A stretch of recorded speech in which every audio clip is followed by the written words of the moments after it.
Hello बच्चों, आज हम पढ़ेंगे यूनिट फर्स्ट का चैप्टर नंबर फर्स्ट, अस्पताल की भूमिका और उसके कार्य। इसमें सबसे पहले हम देखेंगे हमें अस्पताल की ज़रूरत क्यों है। तो इसमें है, सबसे पहला है बीमार होने पर, चोट लगने पर उपचार प्राप्त करने के लिए। दूसरा है संक्रमण के रोकथाम के लिए, जैसे टीकाकरण लगाना। थर्ड है चिकित्सा क्षेत्र में परीक्षण देने और रिसर्च करने के लिए। अब हम देखेंगे अस्पताल की परिभाषा। अस्पताल एक संस्था है जो चिकित्सा और नर्सिंग देखभाल देने के लिए रोगी को आवास प्रदान करता है, जिसका कार्य जनसंख्या को संपूर्ण स्वास्थ्य देखभाल, निवारक और उपचारात्मक दोनों प्रदान करना है। अब हम देखेंगे अस्पताल के कार्य। रोगी की देखभाल और बीमारी का रोकथाम और उपचार करना, बीमारी की जांच करना, उसका परीक्षण और अनुसंधान करना, स्वास्थ्य में सुधार लाना। अब हम देखेंगे अस्पताल के प्रकार। इसमें पहला है जनरल हॉस्पिटल, जिसमें आते हैं प्राथमिक स्वास्थ्य केंद्र PHC। दूसरा है विशिष्ट अस्पताल, जैसे आँखों का, हृदय का, जो स्पेशलिस्ट हॉस्पिटल्स होते हैं वो। थर्ड है अलगाव अस्पताल, जैसे कोविड-19 हॉस्पिटल। चौथा है शिक्षण अस्पताल, जैसे मेडिकल कॉलेजेस। और पांचवा है ग्रामीण अस्पताल, उप स्वास्थ्य केंद्र। अब हम देखेंगे अस्पताल के विभाग। रोगी के सुविधा और प्रबंधन के लिए अस्पताल को कई इकाइयों और विभाग में विभाजित किया गया है। चिकित्सा क्षेत्र बहुत व्यापक है। रोगी के ज़रूरत के अनुसार देखभाल देने के लिए ऐसा किया गया है। अस्पताल के विभागों को 2 पार्टों में बांटा गया है, मुख्य विभाग और सहायक विभाग। मुख्य विभाग में आते हैं बाह्य रोगी विभाग OPD, और दूसरा है अंतः रोगी विभाग IPD, जिसमें आते हैं एनेस्थीसिया विभाग, आपातकालीन विभाग, स्त्री रोग विभाग, बच्चा रोग विभाग, दंत रोग विभाग, सर्जरी विभाग और नर्सरी विभाग। और फिर सहायक विभाग में आते हैं हमारे आहार विभाग, हाउसकीपिंग विभाग, परिवहन विभाग और वित्त विभाग और मेडिकल रिकॉर्ड विभाग। इसमें रोगी अपने घर से अस्पताल में डॉक्टर के पास आकर परामर्श लेकर जांच कराकर वापस अपने घर चला जाता है। इसमें रोगी को अस्पताल में भर्ती होने की आवश्यकता नहीं होती है। अब हम देखेंगे अंतर्रोगीय विभाग IPD। ज़्यादा गंभीर बीमारी होने पर जिसका इलाज रोगी के घर में रहकर संभव नहीं होता, ऐसे रोगी को अस्पताल में भर्ती करके देखभाल दिया जाता है, जैसे गंभीर चोट लगने पर, बहुत ज़्यादा उल्टी दस्त होने पर, गंभीर रोग होने पर।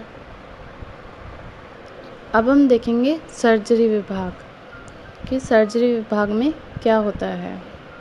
शरीर के किसी रोगग्रस्त अंग या भाग को ठीक करने की प्रक्रिया को सर्जरी कहते हैं, या अगर कुछ रोग है उसमें तो उसे बाहर निकालने को, उसे कट करके बाहर निकालने को भी सर्जरी कहा जा सकता है। सर्जरी की ज़रूरत हमें क्यों होती है? शरीर के किसी अंग या विभाग को रोग से बचाने के लिए, या किसी अंग या विभाग की मरम्मत के लिए, किसी अंग या भाग को निकालने के लिए, जैसे अपेंडिक्स में हमारे जब कभी दर्द हो जाता है या कैंसर हो जाता है तो उसकी गांठ को निकालना पड़ता है वैसे। और फिर रक्त वाहिनियों से रुकावट को हटाने के लिए, जो हमारे नसों में फैट जम जाता है या जिसे हम हार्ट अटैक या ऐसे कुछ कहते हैं वो। और फिर सामान्य संरचना को वापस लाने के लिए, यानी कि हमारे बॉडी को नॉर्मल स्थिति में वापस लाने के लिए। अब हम देखेंगे एनेस्थीसिया विभाग कि एनेस्थीसिया विभाग में क्या होता है। किसी भी सर्जरी या अन्य किसी दर्द देने वाले चिकित्सा प्रक्रिया से, जैसे टाँके लगाना, होने वाले दर्द और सुविधा से बचने के लिए कुछ दवाओं का उपयोग किया जाता है, उसे एनेस्थीसिया कहते हैं। इसमें शरीर की संवेदनाओं कम किया जाता है। लोकल एनेस्थीसिया में शरीर के किसी भाग को शून्य किया जाता है और जनरल एनेस्थीसिया पूरी तरह से बेहोश किया जाता है। अब हम देखेंगे स्त्री रोग विभाग, गायनेकोलॉजी विभाग। स्त्री रोग विभाग में केवल महिलाओं से संबंधित रोगों का उपचार किया जाता है। इसमें महिलाओं के प्रजनन अंगों की समस्या की जांच और इलाज किया जाता है, जैसे मूत्र मार्ग संक्रमण, गर्भावस्था संबंधी रोग। अब है हमारा शिशु या बाल रोग विभाग। इसमें सिर्फ छोटे शिशु, बच्चे, किशोरों के रोगों का उपचार किया जाता है, उसे देखभाल दिया जाता है। इसमें आयु सीमा जन्म से लेकर 18 वर्ष तक होती है।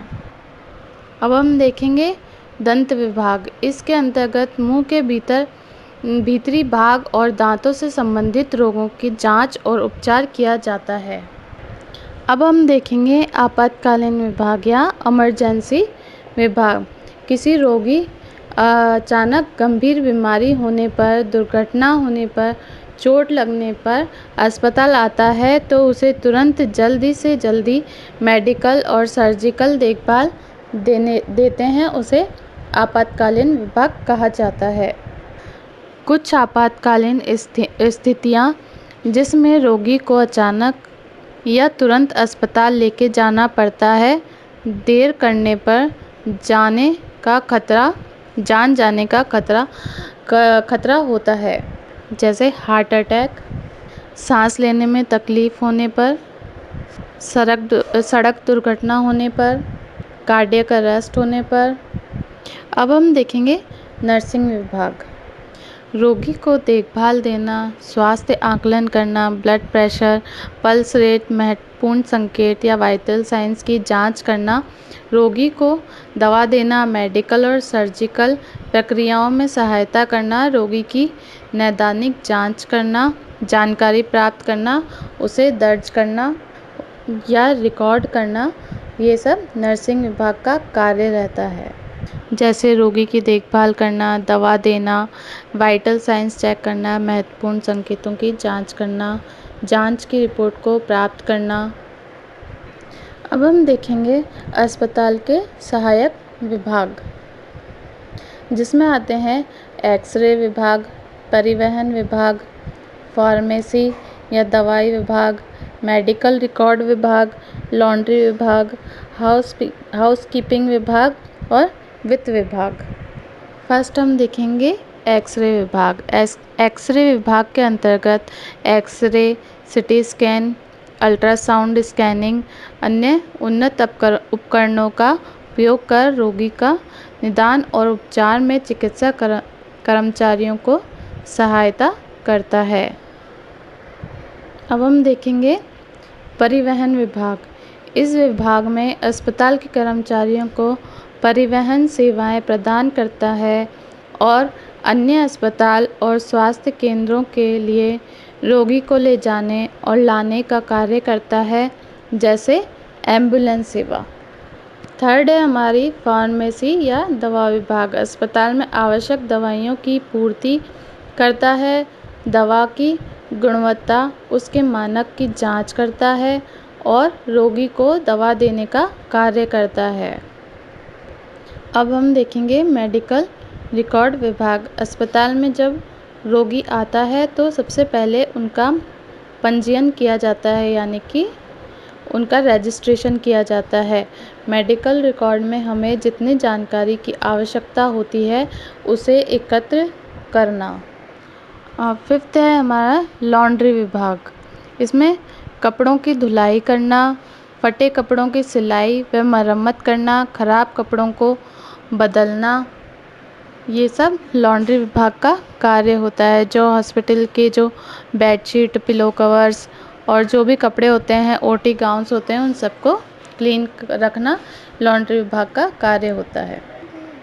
नेक्स्ट है हमारा हाउसकीपिंग या सफाई विभाग। इसमें आते हैं अस्पताल की सफाई को बनाए रखना, बिस्तर को साफ करना, कीटाणु रहित कपड़ों का उपयोग करना, कंबल, साबुन आदि की पूर्ति करना, रोगी के बाथरूम, सार्वजनिक विश्राम गृह को साफ करना, कीटाणु शोधन का उपयोग करना। नेक्स्ट है हमारा वित्त विभाग। यह बजट से संबंधित सभी कार्यों को पूरा करते हैं। यह कर्मचारियों को मासिक वेतन देने का कार्य करते हैं। यह सामग्री और उपकरणों को खरीदने के लिए आवश्यक धन उपलब्ध कराते हैं। आई होप ये चैप्टर आपको समझ में आया होगा। Thank you.